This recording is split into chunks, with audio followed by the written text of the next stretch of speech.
마다 은혜가 넘치도록 축복하옵소서. 함께해서 그를 믿사오며 예수님의 이름으로 기도하옵나이다. 아멘.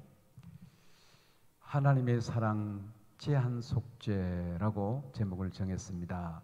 우리가 살아가면서 삶의 원리를 아는 것은 대단히 중요합니다.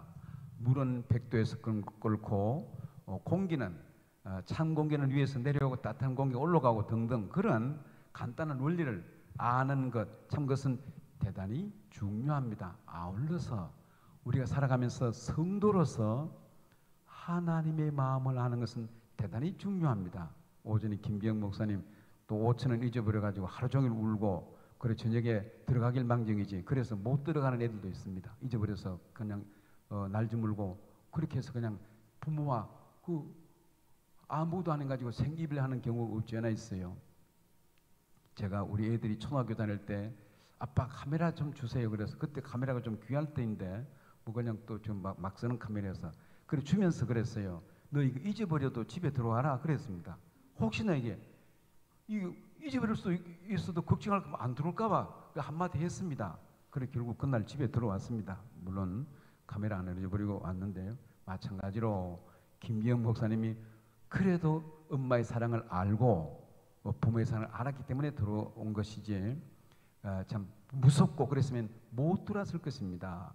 제가 한 50년 전에 제가 그냥 학생 때 고등학교 같습니다. 어쨌든 그 김천역에 웬 남루하게 앉아있는 나이 많은 할머니가 있더라고요. 그래서 제가 원래 동정심이 많잖아요. 그래서 할머니 그때 아주머니처럼 아주머니 왜 이렇게 역전이 이렇게 웅크리고 계세요? 내가 학생 때 물었습니다.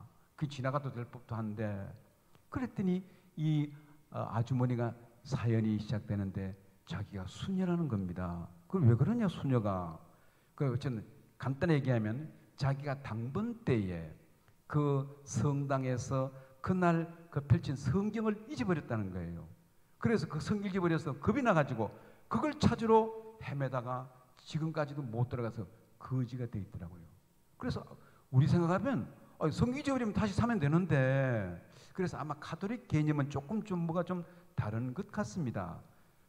우리는 종교 개혁은 성경을 읽으면서 개혁이 시작되는데 실제로는요 가톨릭은 근간에까지 성경 공부가 없었습니다. 구역 예배 없었어요. 뭐 그런 거 없었고 그런데 지금 가톨릭은 우리 개신교 로컬 처치 우리를 따라오고 있습니다. 그 사람들도 지금 구역 예배를 드리고 그 사람들도 우리 심야기도 철야기도를 본받아서 지금 철야기도를 가톨릭이 따라하고 있습니다.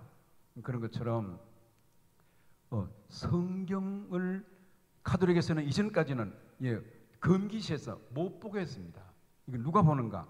사제도 다 보는 것이 아니고 특별히 구별된 선정된 사제만이 그것을 보도록 했고 이것은 감히 평신도는 보지도 못하도록 했습니다. 더구나 성찬식도 마찬가지입니다. 그래서 얼마 전까지만 해도 가톨릭에서는 성찬식 할 때 떡만 나눠줍니다. 포도주는 안 나눠줍니다. 포도주는 감히 너들이 포도주를 먹다가 흘린다든지 쏟으면 예수님 피인데 어떻게 할 것인가? 그래서 감히 평신도는 못 먹는다. 그래서 사제만 먹었어요. 사제만. 그런데 이 종교개혁 때에 이름하여 스트라이크 쿠데타를 일으킨 겁니다. 양병후잔이라고 슬로건을 내걸었어요. 양병, 떡병자잖아요. 베풀 양자, 떡을 베풀고 후잔, 우리도 잔을 받을 수 있다. 이것이 전 유럽을 강타했습니다. 그래서 뭐든지 전쟁을 해도 이슈가 있어야 됩니다. 지금 러시아가 지금 전쟁하고 있는데 어쨌든 수세에 몰리고 있는 것 같습니다만은 우리는 무슨 일을 하도 이슈가 있어야 되고 목적이 뭐가 분명해야 됩니다. 오늘 얘기는 칼빈의 오대교리 얘기가 이제 길어지는데 칼빈의 오대교리 칼빈 우리 신앙 노선이 뭐라고 그랬어요? 우리 신앙 노선은 칼빈주의에 입각한 개혁 신앙입니다. 그리고 칼빈 우리 감리교서는 어떤 신앙을 따릅니까? 또 침례교서는 무슨 신앙을 따릅니까? 물어볼 수 있잖아요. 당신들은 뭐 어떤 신앙인가 물을 수 있잖아요. 그러면 우리 합동측 보수교단 그러면 장로님은 어떤 신앙을 따르고 있습니까? 우리는 대답할 수 있어야 돼요. 그래서 그 대답이 뭔가? 우리의 신앙 노선은 칼빈주의적 개혁 신앙이 우리 신앙 노선입니다. 다시 말하자면 칼빈주의과 간 다시 말하면 다시 말해서 칼빈주의를 따르는 개혁신앙이다, 그 얘기입니다. 칼빈주의.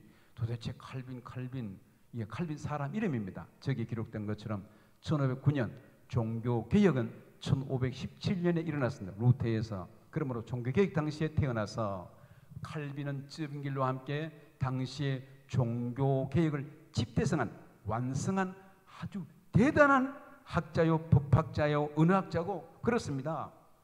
예수님 시대 이후에 가장 위대한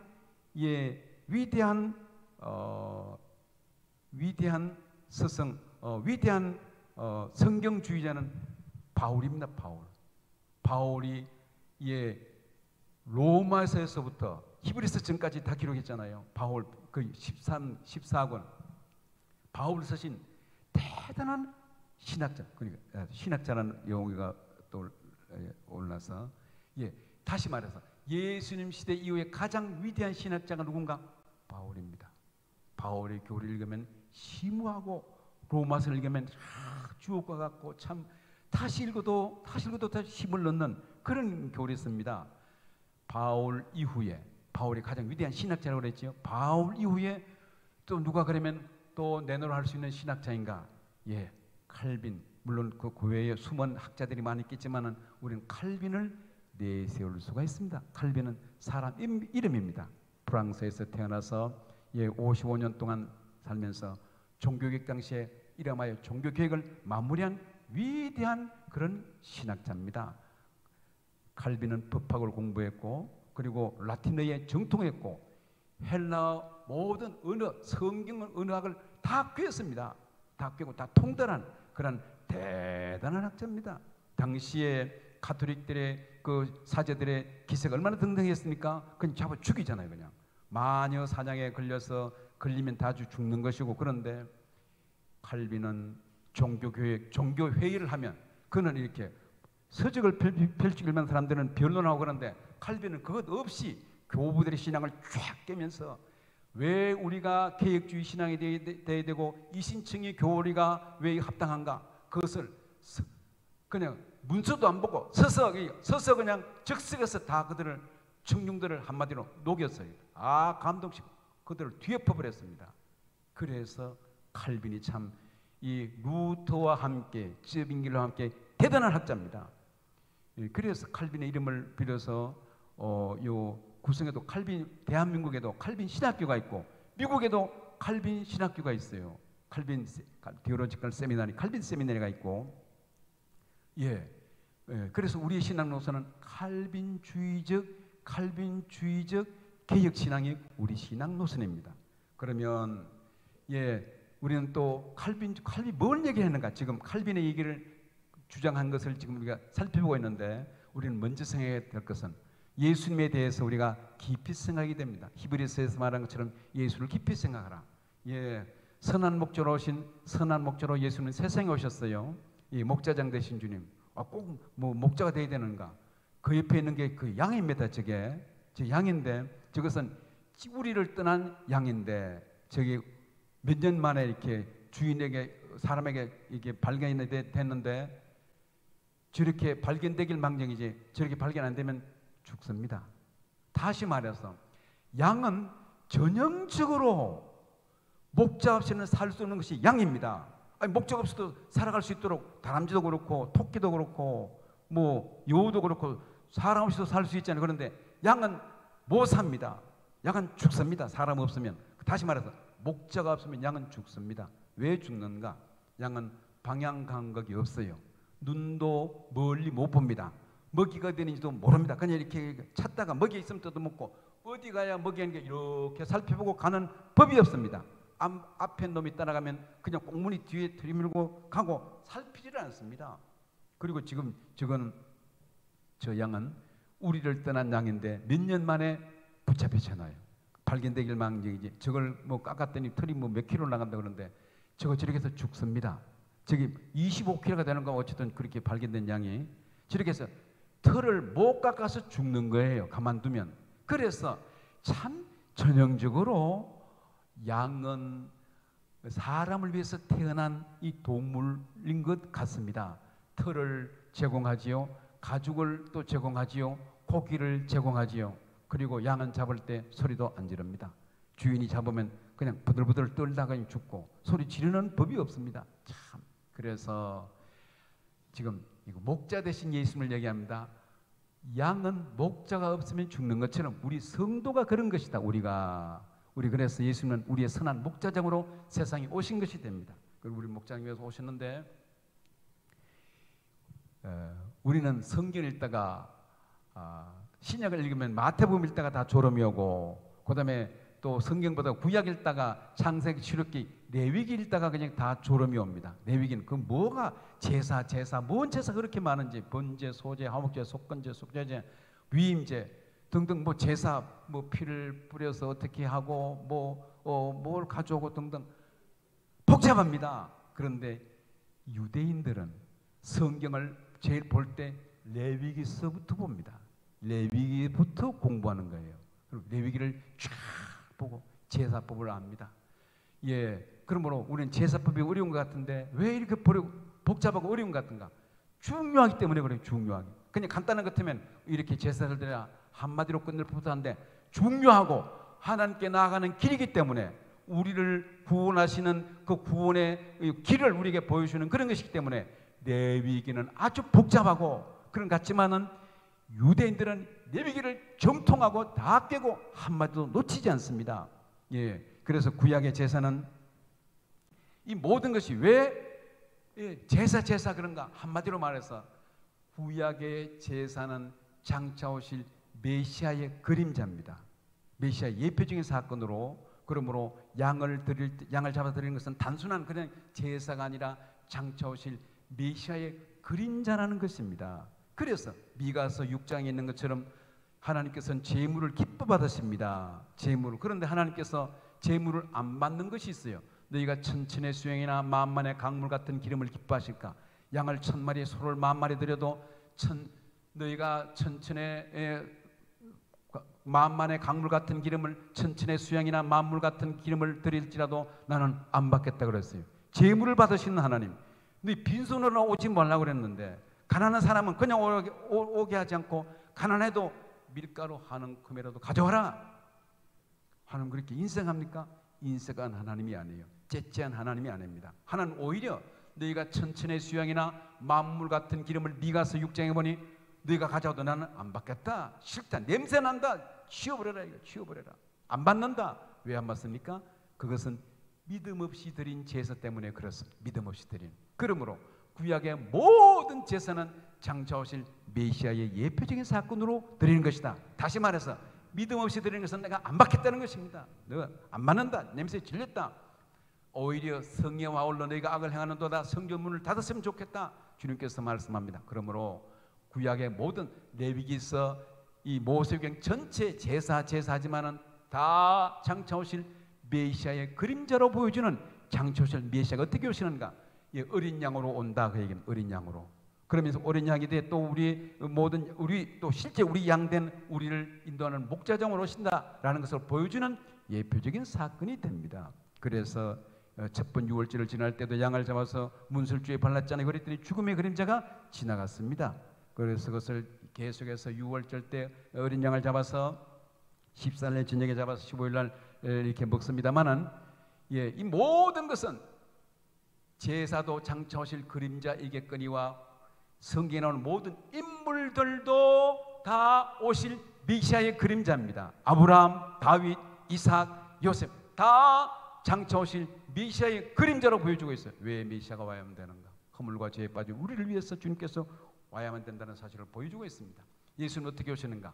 여인의 후손으로 오실 것을 말씀했어요. 창세기 3장 15절 같이 읽어볼까요? 내가 너로 여자와 원수가 되게 하고 내 후손도 여자의 후손과 원수가 되게 하리니 여자의 후손은 내 머리를 상하게 할 것이요 너는 그의 발꿈치를 상하게 할 것이라 하시고, 예수는 한마디로 여인의 후손으로 온다고 말했습니다. 여인의 후손으로. 그렇게 오래전에 이미 지금부터 수천 년 전에 예언되었어요. 그런데 막상 예수님께서 메시아가 자기 땅에 오매 백성들이 어떻게 해요? 영접했더라가 아니고 영접지 아니했으나 사람이 박대했습니다. 지금 무슨 광경인가요? 빌라도가 손 씻는 광경입니다. 그리고 예수님을 처형하는 제 재판에 사형 언도를 내리는 그런 광경이죠. 그래서 실제로 빌라도도 좀 예수님을 살려주려고 그랬어요. 그래서 나는 책임 못 지겠다. 나는 여기 책임 못 지겠다. 손을 씻고 그럼 너희들이 책임지라 해서 예수님을 군중 재판을 해서 예수님을 내어줍니다. 뭡니까? 여인의 후손으로 오신 메시아를 사람들이 알지 못했더라.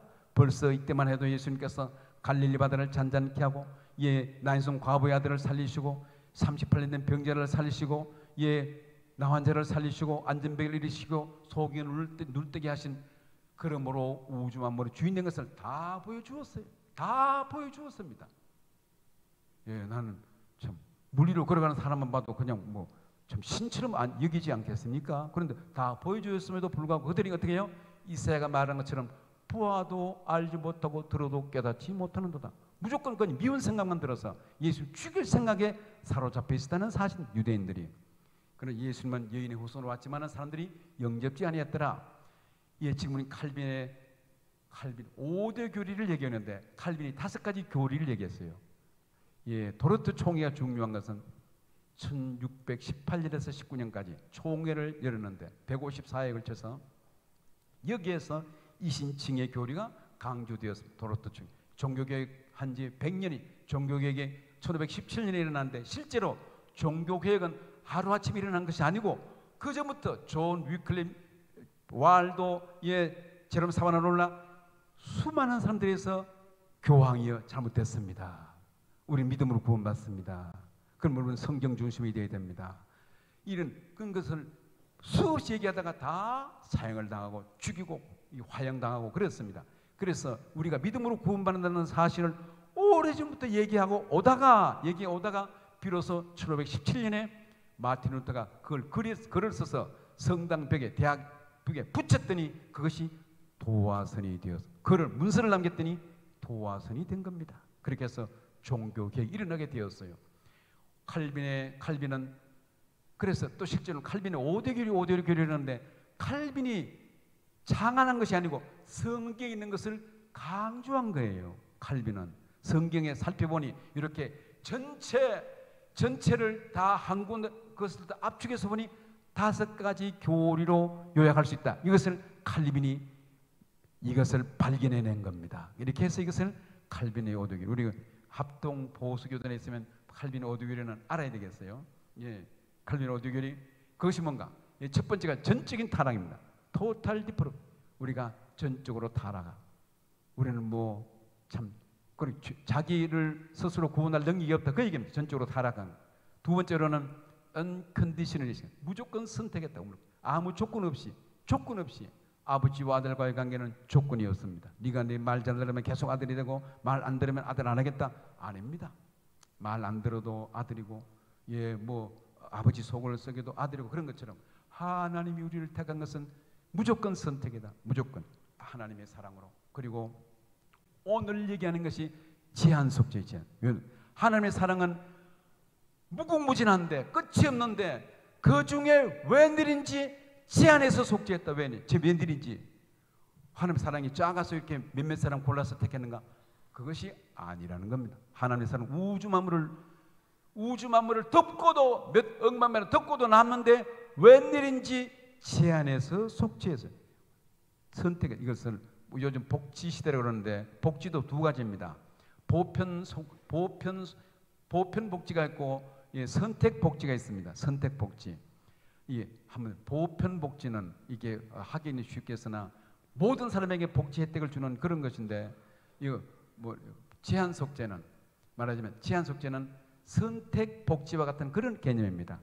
어려운 사람은 더 주고 그런 것인데, 그와 연관된 건 아니지만은 다시 말해서 많은 사람 가운데 우리를 웬일인지 택했다, 그겁니다. 다 택한 것이 아니고 한편 양쪽에 강도가 있잖아요. 예수님이 둘 다 구원할 능력이 없겠습니까? 그렇지 않습니다. 그렇지만 왠지 한편 강도를 오늘 내가 나와 함께 낙원에 있으라고 말했다는 사실입니다. 계속 같은 예가 반복되는데 그렇다고 해서 예수님 사랑이 부족해서가 아니라는 사실입니다. 그리고 생각하는 것은 불강약적인 의와 그리고 마지막 우리 성도의 구원을 완성하시는 성도의 견인이 있다는 사실입니다. 오늘 여기서 우리가 생각하는 것은 전적인 타락, 모든 사람은 다 범법자입니다. 지금 어느 다른 외국의 교도소인데 저 감독하는 사람이나 교도소 안에 있는 사람이 다 똑같습니다. 보면 감독하는 사람이나 감시하는 사람이나 저 안에 들어있는 사람이 같은 그런 것인데 자기들 스스로는 저게 나올 수가 없고 누군가 저 문을 열어줘야 나오는 것인데 우리가 구원받은 것이 그런 것이라는 것은 전적인 무능한 가운데 하나님께서 우리를 구원하셨어요. 그 구원의 근거가 로마서 3장 12절에서 12절 말씀 보니 같이 읽어볼까요? 기록된 바 의인은 없나니 하나도 없으며 깨달은 자도 없고 하늘을 찾는 자도 없고 다 치우쳐 함께 무익하게 되고 선을 행하는 자는 없나니 하나도 없다. 다 세속에 빠진 하나님이 있는 줄도 모르고 살아가는 우리에게 구원의 빛이 이르렀다는 이 놀라운 사실입니다. 그러면서 하나님께서 우리를 어떻게 했어요? 부르신 것은 무조건 선택입니다. 무조건 선택. 모세가 부름을 받은 것이지요. 모세 언제 부름을 받았어요? 고난의 장소에서, 늘 다니던 길에서, 아무것도 가진 것이 없을 때에 고난의 장소에서 우리를 불렀어요. 어떤 조건이 모세가 가진 것이 많고 그래서 부른 것이 아니고 아무런 조건 없이 모세는 가진 것이 이제는 권력도 벌써 바로 왕국에서 나온 지 40년이 지났습니다.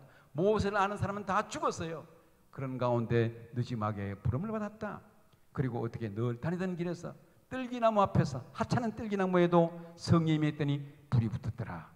뜰기나무에서도 불이 붙었어요. 마찬가지로 하나님은 우리를 참 뜰기나무와 같은 그런 우리들인데 성령이 임하게 하셔서 우리를 불러주신 그런 것입니다. 모세를 이렇게 하나님께서 이 40년 광야에서 아무것도 가진 것이 없을 때 부르는 것처럼 우리를 그렇게 불렀다. 아무 조건 없이 불렀다. 아브라함을 그렇게 불렀다는 사실입니다. 그리고 세 번째로 오늘 생각하는 것은 제한 속죄. 웬일인지 제한에서 속죄. 웬일인지 오늘 마태복음 21장 여기에 뜻을 같이 한번 읽어봅시다. 뜻을 생각하면서 21장 1장 21절입니다. 아들을 낳으리니 이름을 예수라 하라. 이는 그가 자기 백성을 그들의 죄에서 구원할 자심이라 하니라. 자기 백성이라고 그랬어요. 그러나 예수님의 능력은 한정되어 있지는 곧 다시 예수님의 능력은 끝이 없고 무한한데 곧 자기 백성을 구원하려 하심이라고 말했어요. 오늘 복노한 말씀입니다. 제한 속죄. 여기에 아주 이것은 밑줄 쳐놓고 중요한 교리인데 같이 한번 더 읽습니다. 같이 한번 요한복음 17장 9절 같이 읽습니다. 내가 그들을 위하여 비옵나니 내가 비옵는 것은 세상을 위함이 아니요 내게 주신 자들을 위함이니이다. 그들은 아버지의 것으로소이다. 내가 비는 것은 세상 사람을 위해서 비는 것이 아니다. 세상의 모든 사람을 위해서 비는 것이 아니고 택한 백성을 위해서 내가 기도한다. 지금 요한복음 17장은 이름하여 대제사장의 기도라고 말합니다. 성경 보면 참 요즘 성경 보기 쉽게 되어 있습니다. 그래서 요즘 좋게 된 것은 예수님이 직접 하신 말씀 빨간 글씨로 기록되어 있어요. 빨간 글씨로. 그리고 일반적인 다른 빌립이나 다른 바울의 얘기는 검은 글씨로 되어 있는데 신약 성경이 구약 성경은 빨간 글씨로 되어 있는 게 없습니다. 구약은 신약만 빨간 글씨로 되어 있잖아요. 그것은 예수님이 직접 하신 말씀입니다. 그런데 요한복음 14장부터 17장까지는 다 빨간 글씨로 되어 있어요. 보세요. 다 빨간 글씨로. 그것은 14, 15, 16장 이름하여 다락방 강화입니다. 다락방. 예수님께서 다락방에서 제자들에게 쫙 앞으로 되어질 일들, 말세 일들을 쭉 얘기하는데 17, 14, 15, 16, 17장까지 다 다락방 강화, 다락방에서 하는 말씀인데 제자들 발을 시켜주고 거기서 쭉 예수님께서 설교하시잖아요.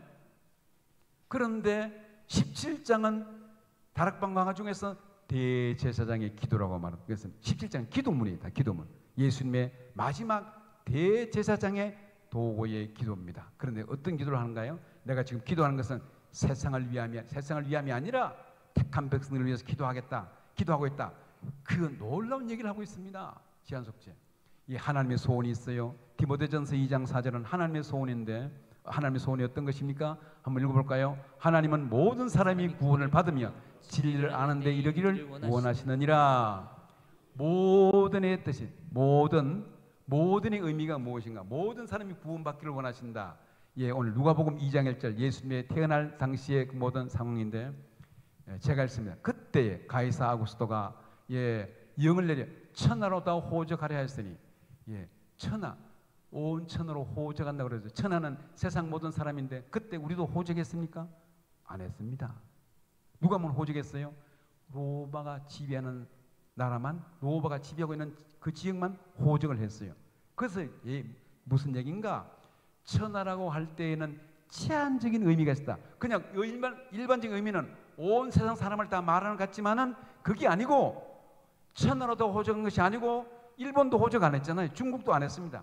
곧 유대인들, 그 지역에 로마 황제의 주권이 미치는 그런 곳에만 호적하도록 한 것입니다. 그래서 조금 전에 모든이라는 의미가 그 얘기를 하고 있어요. 모든이라는 의미가 하나님의 소원은 하나님은 모든 사람이 구원을 받으며, 곧 이것은 택한 백성이 구원을 받으며, 그런 얘기입니다. 요한복음 3장 16절 어떻게 되죠? 하나님이 세상을 이처럼 사랑하사 독생자를 주셨으니 이는 저를 믿는 자마다 멸망치 않고 영생을 얻게 하려 하심이라. 세상을 이처럼 사랑하사, 세상은 어떤 세상인가? 온 우주 만물, 그런 의미보다도 택한 백성들을 의미한다, 그 얘기입니다. 그 주석을 보면 그렇게 잘 기록되어 있어요, 그것이. 그래서 모든이라는 의미가 여기에 지금 누가복음 2장 1절에 기록된 것처럼 온 백성이 다가 아니고 곧 가이사 황제가 지배하고 있는 그 나라만 의미하고 있다, 그런 얘기입니다. 그래서 우리 제한하고 그 의미의 폭이 제한되어 있다라는 것입니다. 다시 말해서 하나님 우리를 제한해서 속죄했다 것입니다. 우리 선한 목자, 요한복음 10장 11절 읽어볼까요? 나는 선한 목자라. 선한 목자는 양들을 위하여 목숨을 버리거니와 사자를 위해서 목숨을 버리거니와 아닙니다. 늑대를 위해서 목숨을 버리거니와 아닙니다. 염소를 위해서 목숨을 버리지 않는다고 말했어요. 그래서 양들을 위해서, 양들을, 의미가 나는 목숨을 버리는데 사자나 바둑이나 그런 거 위해서 목숨을 버리지 않고 양들을 위해서, 택한 백성을 위해서 목숨을 버린다. 그러므로 성경을 볼수록 이 제한해서 속죄한 의미가 계속 강조되어 있더라. 그래서 이것을 칼빈이 얘기했어요. 그래서 도로토 총회 때 이것을 받아들여서 그러므로 이게 반대하는 사람 다 정죄하고 이단으로 추방했어요. 그러므로 도로토 총회는 1618년에서 19년까지 일어난 이 도로토 총회는 대단히 중요한 그런 총회였습니다. 그리고 주님의 사랑 끝이 없잖아요. 마태복음 11장 28절 잘 압니다. 한번 읽어볼까요? 수고하고 무거운 짐진 자들아 다 내게로 오라. 내가 너희를 쉬게 하리라. 우리를 향한 하나님의 사랑은 무궁무진하고 끝이 없습니다. 그런 가운데 우리를 위해서 화목제물이 되신 우리 주님이 화목제물이, 그러므로 구약의 모든 제사는 화목제물로 오신 예수님의 모형이라고 그랬죠. 그래서 요한 1서 4장 10절 말씀은 사랑에 대해서 잘 말합니다. 요한 1서 4장 10절 말씀해 보니 사랑은 여기 있으니 우리가 하나님을 사랑하는 것이 아니요 하나님이 우리를 사랑하사 우리 죄를 속하기 위하여 화목제물로 그 아들을 보내셨다. 화목제물로. 하나님 우리가 원수 되었었는데, 그래서 로마서에서는 이것을 잘 말합니다. 로마서 5장에 우리가 연약할 때에 우리를 위해서 죽으셨고, 또 로마서 5장 8절 말씀에 죄인 되었을 때 우리를 위해서 죽으셨고, 로마서 5장 10절 말씀에 하나님과 원수 되었을 때 예수님이 우리를 위해서 죽으셨다. 연약하고 죄인 되고 원수된 우리를 하나님이 나를 위해서 그 아들을 보내셔서 죽게 하시고 하나님과 화목되게 하셨다. 화목제물로 오신 우리 주님이 있습니다. 이 깊은 교리를, 이것을 성경 전체가 얘기하고 있습니다. 그래서 하나님의 사랑은 히브리서는 참 박진감 있고 넘치는데 예수님을 바라보는 그런 메시지인데, 오늘 중요한 성경 구절입니다. 밑줄 쳐놔야 되는데 같이 한번 읽습니다. 히브리서 10장 14절 그가 거룩하게 된 자들을 한 번의 제사로 영원히 온전하게 하시느니라. 히브리 예수님이 한 번의 제사로 영원한 속죄를 이루셨는데 장차 오는 모든 세대에도 이 효력이 나타나게 하셨더라. 영원한 제사잖아요. 그때 당시에만 아니라 이게 그가 거룩하게 된 자들을 우리를 위해서 한 번의 제사로, 이걸 단번의 제사라, 단번의 제사라 그러는데 단번의 제사로, 한 번의 제사로 영원히 온전하게 하셨느니라. 참 이게 심오한 놀라운 영원한 하나님의 사랑이잖아요. 그래서 이제 고린도전서 1장 18절 같이 한번 읽습니다. 이 십자가의 도에 대한 얘기인데 십자가 같이 읽어볼까요?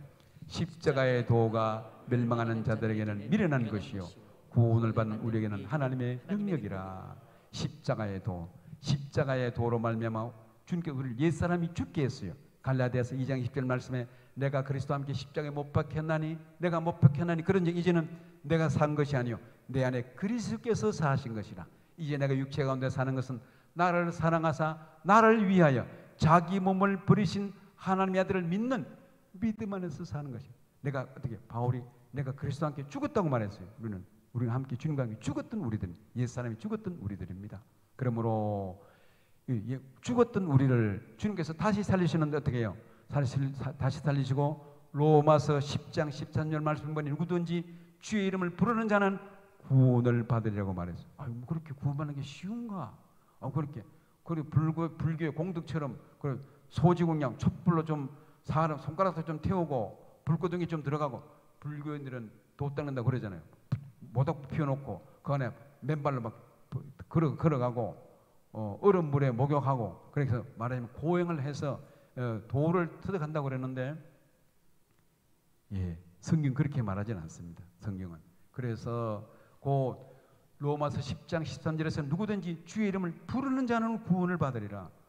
그게 뭐 그런다고 구원을 받습니까?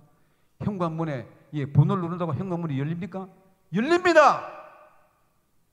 현관에 가서 벨 번호 퀵 누른다고 현관문이 열립니까? 열립니다. TV 앞에서 진이나 그런 건가? TV 앞에서 진이야 TV 켜줘. TV가 켜집니까? 권영성 권사님 집에 그거 있는 쓸지 모르겠어요. 집에서 진이야 TV 켜줘 그러면 TV가 나오던가요? 잘 모르시네. 조병솔 지사님 지인이야 TV 켜줘 그러면 그냥 가만히 있고 스위치도 안 눌리고 지인이야 TV 켜줘 그러면 켜집니까? 딸내미가 어디 갔어? 어디 있어? 그러면 누가 좀 박광호 집사님 그래 켜집니까? 그럼 박광호 장님이 켜진다면 켜지는 거예요. 박광호 장님 켜진다 그랬어요. 무슨 켜집니까?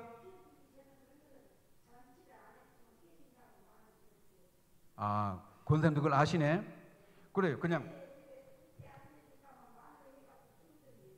신기하더라고요. 그 집에 가만히 있다가 텔레비도 그러니까 리모컨도 없어요. 아무 장치도 없습니다. 그런데 가만히 있다가 그냥 피곤해가지고 진이야 TV 켜집니까? 켜집니다. 박광호 집사님이 켜진다고 그랬어요. 그럼 그 말이 맞습니다. 켜집니다. TV도 켜지는데 아파트에 버튼만 눌러도 문이 열리는데 주의 이름을 부르는 자는 어떻게 된다고요? 주의 이름을 부르는 자는 구원을 받으리라. 그런데 이 주의 이름을 부르는 것이 뭔가? 믿음입니다. 믿음으로 부르고 주님께서 이 놀라운 비밀을 우리에게 말씀하죠. 누구든지 주의 이름을 부르는 자는 구원을 받으리라. 그러면서 십자가의 도가 옛사람을 이기게 하고 세상을 이기게 하는 능력을 줍니다. 그리고 십자가는 어떻게 해요? 하나님과 우리가 원수되는데 화목하게 하셨어요. 화목하게 하시고 그리고 참 자유를 주셨어요. 시간이 지났지만 성경 한 것 보고 그냥 말씀드릴게요. 골로새서 2장 14절 한번 봅니다. 골로새서 2장 14절을 한번 읽고 지나가야 돼요. 골로새서 2장 아무래도 시간이 지났지만 읽고 지나갑니다. 골로새서 2장 14절 우리에게 참조를 골로새서 2장 14절 한번 읽고 말씀했습니다. 골로새서 2장 14절 찾았습니까? 읽습니다. 우리를 거스르고 불리하게 하는 법조문으로 쓴 정서를 지우시고 제하여 버리사 십자가에 못 박으시고 무슨 얘기입니까? 율법을 다 못 박았다 그래서 율법을 우리가 지키지 못할 율법을 그래서 이게 불리하게 하는 법조문이 뭡니까? 율법입니다. 율법을 쓴 정서를 십자가에서 다 지우시고 제하여 버리고 십자가에 못 박으시고 우리에게 어떻게 참 자유를 주셨다. 그래서 복음서 나 자유 얻었네 너 자유 얻었네 우리에게 자유를 주셨어요. 그렇다고 해서 자유라고 내 맘대로 사는가? 그렇진 않습니다. 아버지가 용돈을 주면 이건 내 거다 맘대로 쓰면 안 돼요. 아버지의 뜻에 따라서 아버지의 영광을 위해서 할렐루야 우리가 참 자유를 얻어서 참 자유 십자가의 능력력이 임하게 되었습니다. 모든 율법을 주님께서 다 없애버렸어요. 없애버리고 그렇다고 해서 율법이 필요한 것은 율법이 필요 없는 것이 아니고 율법은 우리를 그리스도에 인도하는 몽학 선생이라고 그랬어요. 길잡이입니다. 길잡이 필요한 것인데 그러므로 우리가 주 안에서 참 자유함 참 기쁨 은혜를 누리면서 우리가 날마다 하나님 부름받은 삶을 감당하면서 오늘 주제는 제한 속죄. 따라합시다. 제한 속죄. 제한 속죄. 많은 사랑과 누리를 제한해서 속죄했다는 것을 깨달으면서 늘 감사로 하루를 시작하고 감사로 하루를 마감하는 우리 교우들이 되기를 주의 이름으로 축원합니다. 같이 한번 갈릴리 바닷가에서 우리에게 찬송 부르고 같이 한번 기도하겠습니다. 갈릴리 바닷가 주님께서 우리를 웬일인지 불렀어요. 내가 잘난